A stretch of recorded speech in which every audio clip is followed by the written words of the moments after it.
Hello everyone, मी विनया टेंबे बोलते आहे। आज मी तुम्हाला इंग्लिश छान बोलण्यासाठी, फ्लुएंट इंग्लिश आणि इफेक्टिव्ह असं इंग्लिश बोलण्यासाठी, परिणामकारक इंग्लिश बोलण्यासाठी काय करायचं आहे ते सांगते आहे। आता काय करायचं आहे म्हणजे पद्धती कुठच्या अवलंबायच्या आहेत ते मी ऑलरेडी एका व्हिडिओत तुम्हाला सांगितलेलंच आहे। त्या आधीच्या व्हिडिओची लिंक या व्हिडिओच्या डिस्क्रिप्शनमध्ये मी देतेच आहे तुम्हाला। त्याच्यात कुठच्या पद्धतीने अभ्यास करायचा आहे हे मी तुम्हाला सांगितलं आहे। आज मी इंग्लिशचा अभ्यास म्हणजे बोलण्यासाठी म्हणून इंग्लिश काय कसा अभ्यास करायचा किंवा कुठचे टॉपिक्स इंग्लिशमधले तुम्हाला माहिती हवेत ते सांगणार आहे। ते महत्त्वाचे टॉपिक्स मी पाठीमागे बोर्डवर लिहिले आहेत। प्रत्येक टॉपिक डिटेलमध्ये एक्सप्लेन करते आहे। टिप्स ट्रिक्स जोडीला मी सांगतेच आहे, त्यासाठी व्हिडिओ निश्चित शेवटपर्यंत पहा, नक्कीच उपयोग होईल। आणि ह्या गोष्टींचा पहिल्यांदा अभ्यास करा ज्या मी बोर्डवर पाठवलेल्या आहेत, आणि त्यानंतर तुम्हाला कितीतरी कॉन्फिडन्स येईल आणि कितीतरी फ्लुएंट पुष्कळ प्रमाणात इंग्लिश तुमचं निश्चित सुधारेल एवढं खात्री मी नक्कीच देऊ शकते। सो बघूया कुठचे टॉपिक्स इंग्लिशमधले तुम्ही अभ्यासायला हवेत का। जर तुम्हाला इंग्लिश फ्लुएंटली बोलायचं असेल, सराईतपणे इंग्लिश बोलायचं असेल तर ते टॉपिक्स आहेत। एक एक सांगते सावकाशपणे एक्सप्लेन करून। पहिला टॉपिक आहे टेन्सेस। टेन्सेस म्हणजेच मराठीतले काळ। 12 काळ एकूण इंग्लिशमध्ये आहेत। 12 काळ डिटेल सविस्तरपणे तुम्हाला माहीत असायला हवेत। आता जेव्हा मी डिटेल म्हणते तेव्हा त्याच्यात होकारार्थी वाक्य काळांमधली, नकारार्थी वाक्य, होकारार्थी प्रश्न, नकारार्थी प्रश्न, WHचे प्रश्न, होकारार्थी आणि नकारार्थी असे बरेच प्रकार त्यात असतात। ते सगळे काही तुम्हाला अभ्यासायला हवेत। जेव्हा तुम्हाला ते सगळे जमतील तेव्हा निश्चित इंग्लिश खूप एक जवळजवळ 50% मुळातच तुम्हाला बोलता यायला लागेल। प्लस अजून एक टॉपिक आहे different sentence structures. Different sentence structures म्हणजेच अर्थ आहे वेगळ्या वेगळ्या इंग्लिशमधल्या वाक्यरचना। आता 12 काळ सोडूनही इंग्लिशमध्ये वाक्यरचना वेगळ्या आहेत। आता त्या वेगळ्या रचना कुठच्या आणि त्या ज्या अतिशय महत्त्वाच्या आहेत त्या कुठच्या ते सगळं एकदा व्यवस्थित अभ्यासून त्या रचनासुद्धा जर तुम्ही आत्मसात करू शकलात तर खूपच फायद्याचं होईल। 2-3 मी आत्ताच सांगते। एक आहे लेट, LET लेट याने सुरू होणारी रचना। दुसरी आहे गोईंग टू हे घालून केलेली रचना। तिसरी यूज टू घालून केलेली रचना। अशा एक 5-6 आहेत ज्या खूप महत्त्वाच्या आहेत। त्या तेवढ्या तरी व्यवस्थितपणे माहीत करून घ्यायच्या। इंग्लिश बोलायला अधिक महत्त्व, अधिक छान पद्धतीने ते जमेल।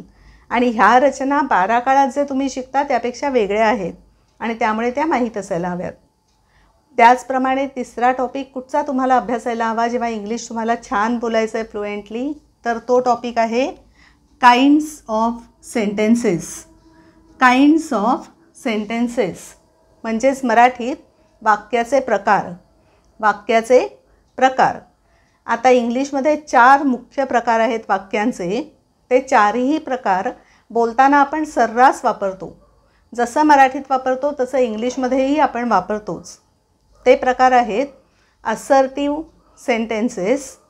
असर्टिव्ह सेंटेन्सेस म्हणजेच मराठीत विधानार्थी वाक्य। दुसरं आहे इंट्रॉगेटिव्ह सेंटेन्सेस। इंट्रॉगेटिव्ह सेंटेन्सेस म्हणजे प्रश्नार्थक वाक्य। तिसरी आहेत इम्परेटिव्ह सेंटेन्सेस। इम्परेटिव्ह सेंटेन्सेस म्हणजे मराठीत आज्ञार्थी वाक्य। आणि चौथा प्रकार आहे एक्सक्लेमेटरी सेंटेन्सेस। एक्सक्लेमेटरी सेंटेन्सेस म्हणजेच मराठीत उद्गारवाचक वाक्य। हे 4ही प्रकार इंग्लिशमधले तुम्हाला छानपैकी अभ्यासायचे। अभ्यास केला त्याचा आणि नुसता अभ्यास करून भागणार नाही आहे, ते म्हणायचे, बोलायचे। जेव्हा तुम्ही असं मोठ्यांदा बोलाल इंग्लिशमध्ये तेव्हा तुम्हाला इंग्लिशवर प्रभुत्व मिळवणं, इंग्लिश भाषेवरसुद्धा इव्हन आणि बोलण्यावरसुद्धा प्रभुत्व मिळवणं सोपं पडेल। पुढचा टॉपिक आहे जो तुम्हाला अभ्यासायचा आहे वर्ब्स म्हणजे क्रियापदे।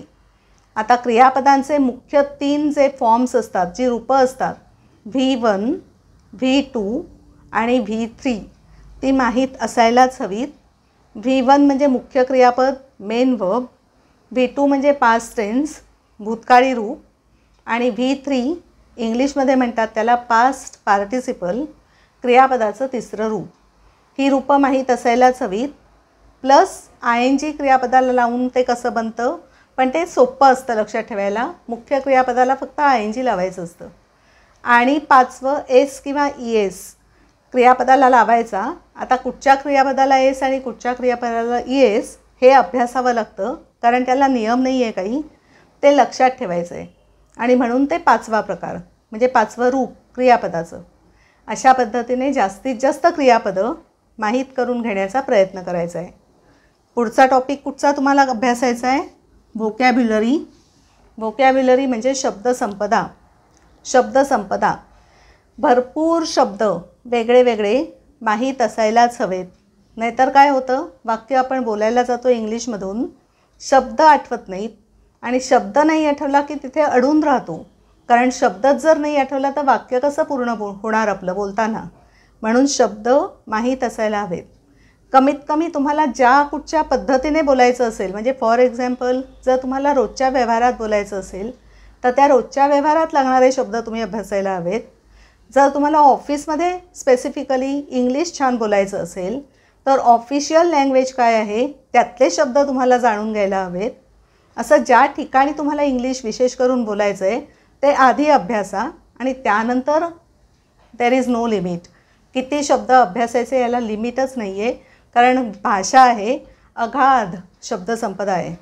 ॲटलिस्ट कमीत कमी रोज 2 नवे शब्द शिकायचा मनापासून प्रयत्न करा आणि मनातल्या मनात परत परत त्याची उजळणी करत राहा, म्हणजे ते लक्षात राहतील. अशा पद्धतीने शब्दसंपदा शब्दसंपत्ती आपली वाढवायची आहे. कायम 10 दिवस मी करेन आणि मला सगळं काही येईल असं नका भ्रमात राहू. भरपूर करायचं आहे, सातत्याने सतत करायचं आहे. तेव्हाच ते आपोआप हळूहळू आत्मसात व्हायला लागतं आणि ज्ञान हे कायमच वाढत राहतं. कधीच असं होत नाही की माझं पूर्ण ज्ञान घेऊन झालं, असं कोणाचंच कधीही होत नाही. ते कायम करत राहायचं असतं. म्हणून इट्स अ जर्नी, प्रवास आहे आणि तो प्रवास कायम चालू ठेवायचा आहे. म्हणजे आपली भाषा आणखीन आणखीन आणखीन जास्त जास्त जास्त सुधारत जाते. सो नेक्स्ट टॉपिक काय आहे आपल्याला अभ्यासायचा? Simple daily use sentences. Simple daily use sentences, साधी रोजची बोलायची वाक्य. आता ही वाक्य म्हणजे काय तर छोटी छोटी जी आपण सहज, म्हणजे वाक्यच नुसती जरी पाठ केली तरी आपण कुठेही कधीही सहजपणे ती बोलू शकू. सोपी छोटी वाक्य पाठ करणं शक्य आहे. काही वाक्य ठराविक असतात जे आपण सर्रास बोलू शकतो. आता हल्ली good morning, good afternoon, good evening, good night, happy birthday, wish you luck, good luck, best luck, best of luck, हे तर सगळं सगळ्यांना पाठ आहे.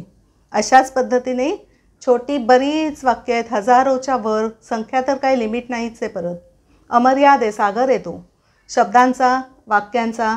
भाषा म्हणजे एक सागर असतो आणि मग त्यात जितकं आपण जास्त जास्त शिकत जाऊ तितका तितका आपल्याला आणखीन उत्साह येतो आणखीन चांगलं बनण्याचा. आणि म्हणून ती सुरुवात करायची आहे. सुरुवात करण्यासाठी म्हणून एक माझंच लिहिलेलं पुस्तक आहे, 1000 सोपी रोजची वाक्य.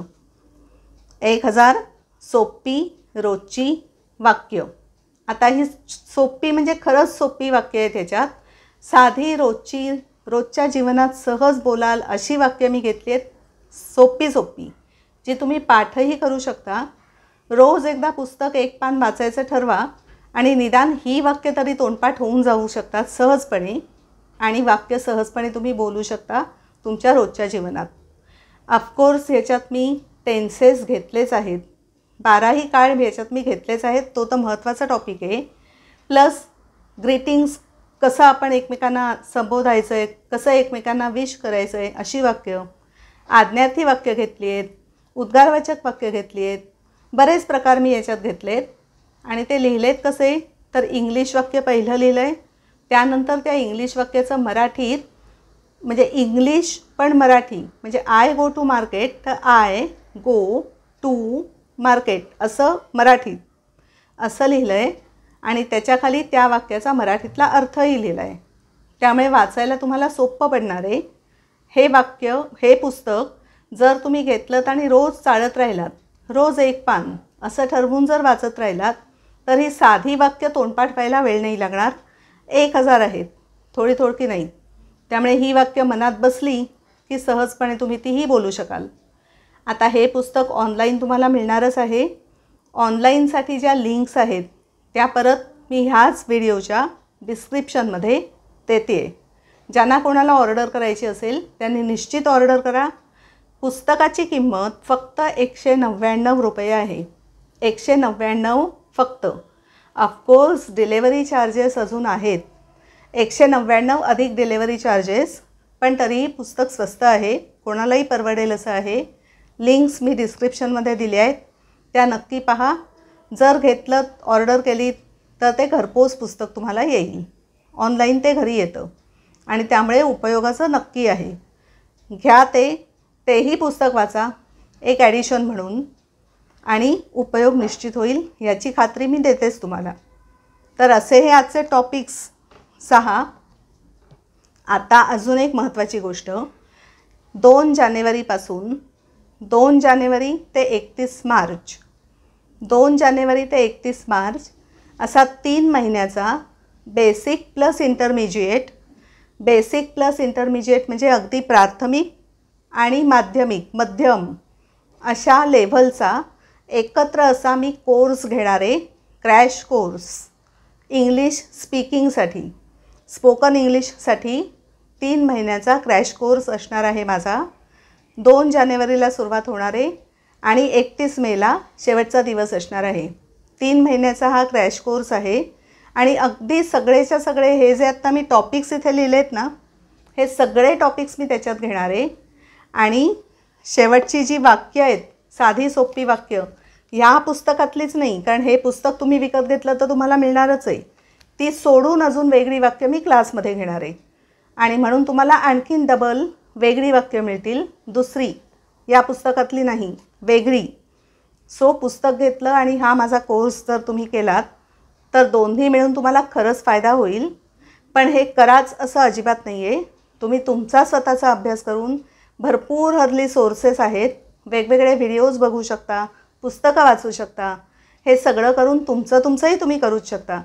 पण निश्चित कसं जायचं आहे आपण स्टेप बाय स्टेप, निश्चितपणे अभ्यास कसा करायचा आहे, नक्की मी काय करू म्हणजे मला स्पीकिंग जमेल, हे जर कळायला हवं असेल तर पुस्तक साध्या सोप्या वाक्यांसाठी तुम्ही घेऊ शकता. पण डिटेल सगळं कळण्यासाठी, हे सगळे विषय व्यवस्थितपणे समजण्यासाठी तुम्ही माझा हा कोर्सही जॉईन करू शकता. आता या 3 महिन्याच्या कोर्सबद्दलची पूर्ण माहिती मी ह्या व्हिडिओच्या डिस्क्रिप्शनमध्ये देते आहे. ज्यांना इंटरेस्ट असेल त्यांनी निश्चितपणे माझा नंबर जो मी डिस्क्रिप्शनमध्ये देणार आहे, इव्हन या व्हिडिओवर मी लिहिलेलाच आहे, वर बघताय तुम्ही ब्लॅक कलरची लाईन, तिथे मी तो माझा नंबर लिहिला आहे. त्या नंबरवर तुम्ही व्हॉट्सॲप करू शकता आणि जॉईन होऊ शकता. आत्ता 2 जानेवारीला माझा हा कोर्स सुरू होतो आहे. 10 जणांचीच बॅच आहे. खूप उपयोगाचा कोर्स ठरू शकतो प्रत्येकाला. सुरुवात ॲटलिस्ट करण्यासाठी निश्चित उपयोगाचा आहे.